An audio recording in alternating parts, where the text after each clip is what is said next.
प्राच्य और आधुनिक गणित के नदीशन आचार्य नीलांबर झा जी का जन्म गंगा और गंडकी के संगम से 2 कोस दूर पाटलिपुत्र यानी कि पटना नगर में 1823 ईस्वी में हुआ। वे मैथिल ब्राह्मण थे। उनके खुद के अनुसार नीलांबरो मैथिल भूसुरो अहम, अर्थात मैं नीलांबर मैथिल ब्राह्मण यानी भूसुर हूँ। इनके पिताजी का नाम श्री शंभुनाथ झा था। इनके पिता का इनके जीवन पर बहुत प्रभाव था। इनके ज्येष्ठ बंधु पंडित जीवनाथ झा थे, जिन्होंने फलित ज्योतिष के रचन भाव कुतूहल की रचना की।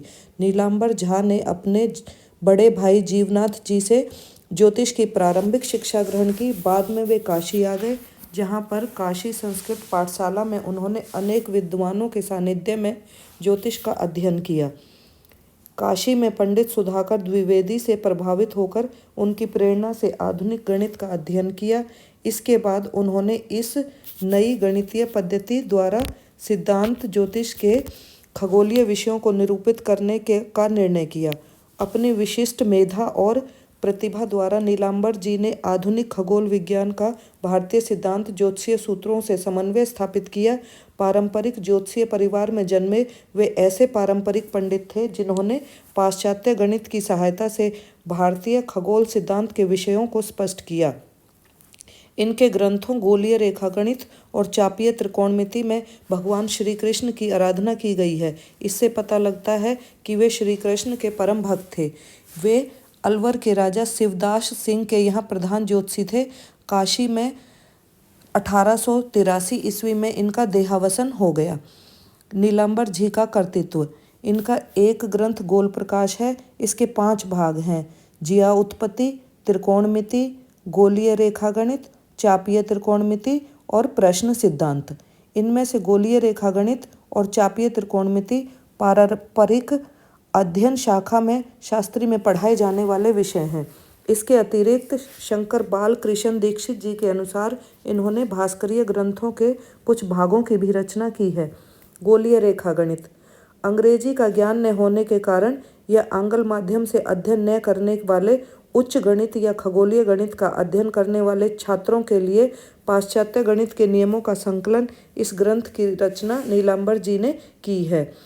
जो सिद्धांत ज्योतिष की क्लिष्टता के कारण निरंतर भ्रम में पड़े लोगों की आशंका को निरस्त करने वाले गोल अर्थात खगोल के स्वरूप को बोध कराने वाले प्रकार को गोलीय रेखागणित को मैं कहता हूँ। इसके अंतर्गत 5 अध्याय इस प्रकार हैं: ज्या उत्पत्ति, त्रिकोणमिति, चापीय रेखागणित सिद्धांत, चापीय त्रिकोणमिति सिद्धांत और प्रश्न विषय। इस ग्रंथ में कुल 18 क्षेत्र हैं। इन क्षेत्रों में विविध अनुमानों की भी विस्तृत चर्चा है। सन 1793 में काशी में महामहोपाध्याय बापुदेव शास्त्री ने इसे प्रकाशित करवाया। इसके बाद चंद्रशेखर झा ने उपपत्ति व व्याख्या के साथ इस ग्रंथ को प्रकाशित करवाया। उसके बाद श्री अनूप मिश्रा ने विकासिका टीका के साथ इसे प्रकाशित कराया। 1954 में पंडित मीठालाल ओझा ने रूषा व्याख्या सहित नवीन क्षेत्रों के साथ प्रकाशित किया। गोलीय रेखागणित का वैशिष्ट्य। नीलांबर ने तत्कालीन भारतीय खगोलीय ज्योतिषीय समाज में गोलीय रेखागणित जैसे क्लिष्ट पाश्चात्य गणितीय सूत्रों से युक्त ग्रंथ की रचना की थी, जो अपने आप में उनकी अद्भुत गणितीय प्रतिभा की परिचायक है। इस ग्रंथ के अध्ययन से न केवल गोलीय रेखागणित के सूत्रों व सिद्धांतों का ज्ञान होता है, अपितु खगोलीय ज्योतिष के विषय भी रचना की दृष्टि से स्पष्ट होते हैं। गोलीय रेखागणित में निरूपित सभी अक्षेत्र खगोलीय वृत्तों के द्वारा निर्मित होते हैं। जैसे ध्रुव से लगाकर ग्रह से होकर जाने वाला एक गोलीय व्रत है, जिसे ग्रहगत ध्रुव प्रोतव्रत कहते हैं। एक दूसरा व्रत क्रांति व्रत है, जिसमें सूर्य आधुनिक मत के अनुसार पृथ्वी भ्रमण करती है। उत्तरी या दक्षिणी ध्रुव से 90 अंश की दूरी पर बनने वाला तीसरा व्रत नाड़ी व्रत, काल व्रत या विषुव व्रत है।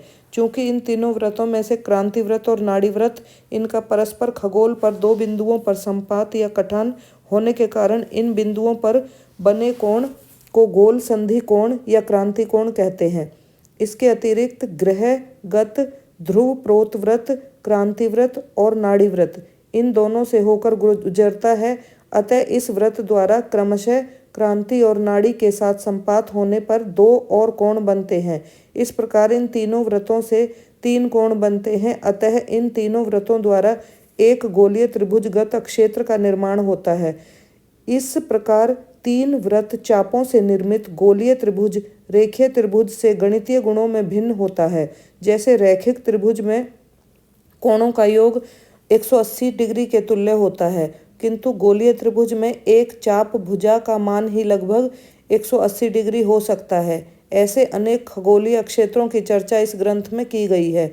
क्योंकि इन क्षेत्रों का निरूपण खगोलीय व्रतों के कोणों, चापों और ज्यादिकों के द्वारा होता है, अतः इस ग्रंथ के अध्ययन से गोल के साथ साथ रेखागणित, चापीय त्रिकोणमिति और गोलीय रेखागणित के सूक्ष्म विषयों का भी ज्ञान हो जाता है।